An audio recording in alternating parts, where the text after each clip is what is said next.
Hello everyone, welcome back to wisdom crafts.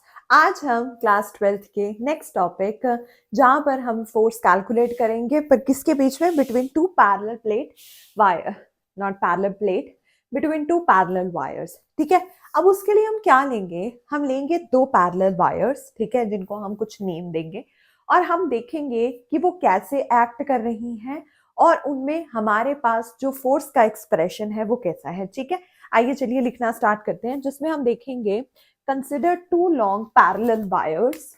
ठीक है, consider two long, okay,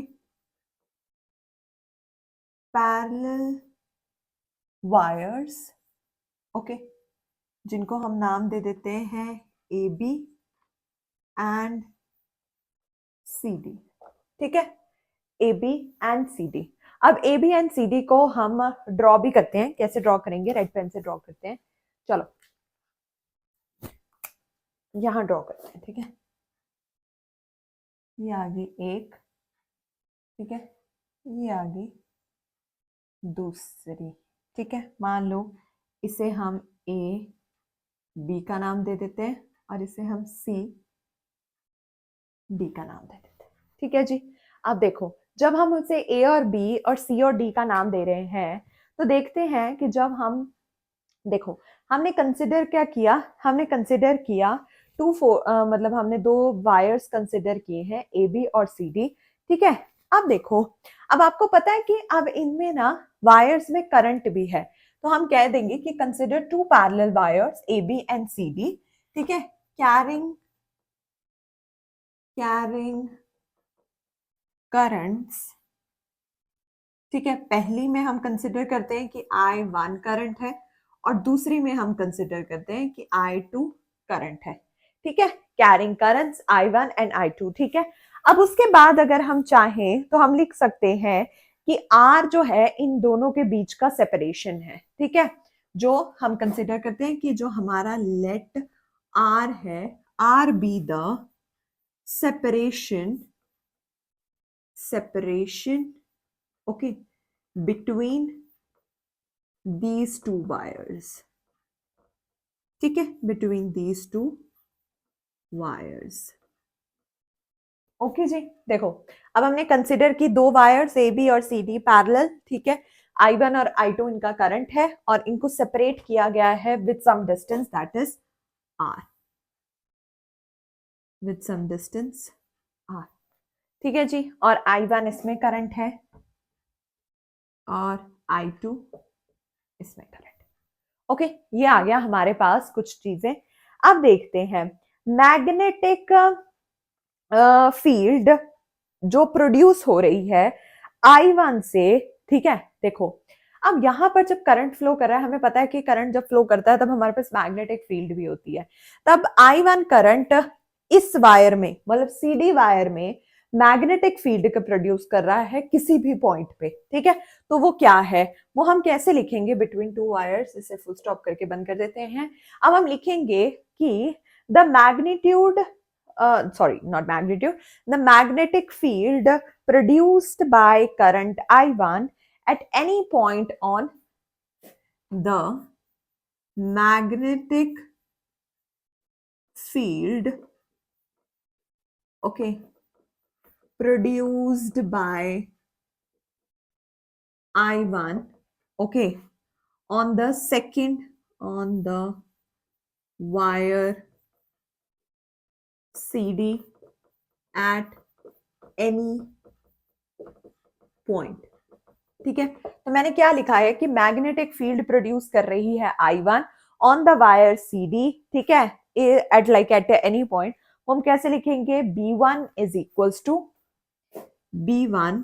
equals to mu naught I1 2 pi R। ठीक है, mu naught I1 2 pi R, ये आ गया हमारे पास। चलो जी, यहां तक तो आई होप आपको यहां तक समझ में आ गया हो।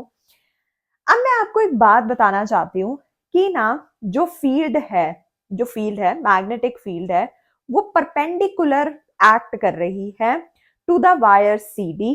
ठीक है, into the plane of the paper. ठीक है, तो अगर वो कर रही है तो इट एक्सर्ट्स अ फोर्स, तो वो फोर्स भी एक्सर्ट कर रही होगी।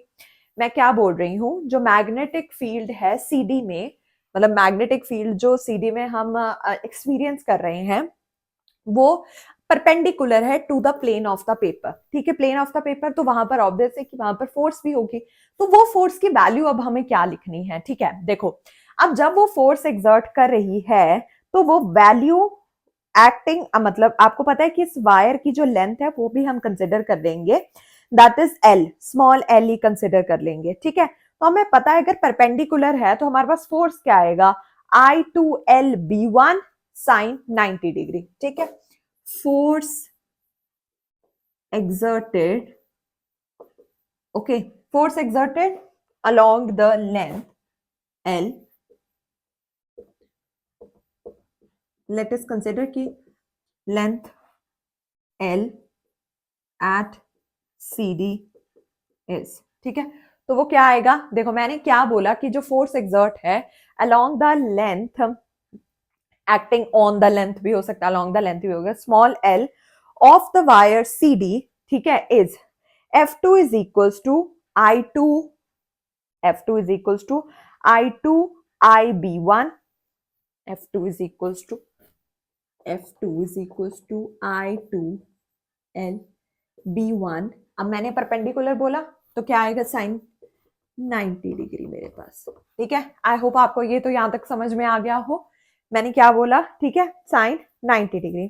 अब मुझे पता है कि मेरे पास B1 की वैल्यू ऊपर से मैं यहाँ पर नोट डाउन कर सकती हूँ, तो ठीक है, तो बाकी चीजें ऐसे ही रहने दो, I2L यही लिख दो, mu naught I1 2 pi R sign 90 degree, तो 1 ही आ जाएगा, ये इसे लिखने की जरूरत नहीं है अब। ठीक है, तो हम इसे क्या करते हैं, 1 ही रहते हैं। ठीक है, ये आ गया अब हमारे पास, तो हमारे पास F2 की वैल्यू क्या आ गई, F2 is equal to mu naught I1 I2 L 2 pi R। ठीक है, ये वैल्यू आ गई हमारे पास F2 की। ठीक है जी, F2 की हमारे पास ये वैल्यू होगी। अगर मुझे फोर्स पर यूनिट लेंथ निकालना है तो फोर्स पर यूनिट लेंथ क्या आएगा मेरे पास, अगर मुझे फोर्स पर यूनिट लेंथ निकालना है तो मैं क्या करूंगी, कुछ नहीं, मैं F capital F over L कर दूंगी। अब मेरे पास F ऑलरेडी है, ठीक है, तो L से L कट जाएगा तो मेरे पास बचेगा क्या, म्यू नॉट I1 I2, ठीक है, 2 पाई R, क्या बचेगा मेरे पास, ये ऐसे आया, mu naught I1 I2 L, ठीक है, इधर आया 2 पाई R ओवर L। ठीक है, ये आ गया मेरे पास F, तो क्या आया मेरे पास, F is equals to mu naught I1 I2 over 2 pi R। ठीक है, ये आ गया मेरे पास फोर्स पर यूनिट लेंथ की वैल्यू। ठीक है, अब अगर मुझे डेफिनेशन ऑफ एम्पियर लिखना हो, तो एम्पियर की डेफिनेशन मुझे लिखनी हो तो अगर मुझे लिखना है तो मैं लिखूंगी, जब मैं I1 I2 दोनों को इक्वल कर दूंगी, ठीक है, I1 या I2 को इक्वल कर दूंगी और R मेरे पास 1 आ जाएगा, तो मेरे पास बचेगा क्या, ये तो आ गई मेरे पास फोर्स की वैल्यू। ठीक है, ये तो आ गई मेरे पास फोर्स की वैल्यू, ये भी थी मेरे पास फोर्स की वैल्यू। अगर अब मुझे 1 एम्पियर लिखना है तो 1 एम्पियर के लिए अगर मैं if I1 I2 is equal to 1 ampere कर दूं, R की वैल्यू भी मैं 1 कर दूं, 1 मीटर कर दूं, तो मेरे पास ऊपर का जो एक्सप्रेशन है वो क्या बचेगा, mu naught over 2 pi R, right, यही बचेगा मेरे पास, F is equal to mu naught over 2 pi R। ठीक है जी, अब अगर मेरे पास 2 पाई R क्यों लिख रही हूं मैं, R तो आएगा ही नहीं, 2 पाई। ठीक है, तो ये किसके इक्वल आ जाएगा मेरे पास, ये किसके इक्वल आ जाएगा, 2 टाइम्स 10 टू पावर -7 न्यूटन पर मीटर। ठीक है, 2 टाइम्स 10 टू पावर 7 न्यूटन पर मीटर। ठीक है जी, ये आ गई मेरे पास फोर्स, मतलब 1 एम्पियर की वैल्यू। ठीक है, 1 एम्पियर की वैल्यू की अगर मैं ये ऐसे पुट कर देती हूँ तो मेरे पास क्या है, ये था हमारे पास expression forces between two parallel current carrying wires. ठीक है, आई होप आपको ये टॉपिक अच्छे से समझ में आया हो। अगर आपको कोई भी डाउट है तो आप प्लीज़ मुझे कमेंट कीजिए। मैं ट्राई करूँगी कि आपके कमेंट्स को मैं ले पाऊँ और उन्हें क्लियर कर पाऊँ। By the time don't forget to hit the subscribe button. Please ज़्यादा से ज़्यादा शेयर कीजिए वीडियो को, लाइक कीजिए और सब्सक्राइब कीजिए। Thank you so much for your time. Stay tuned.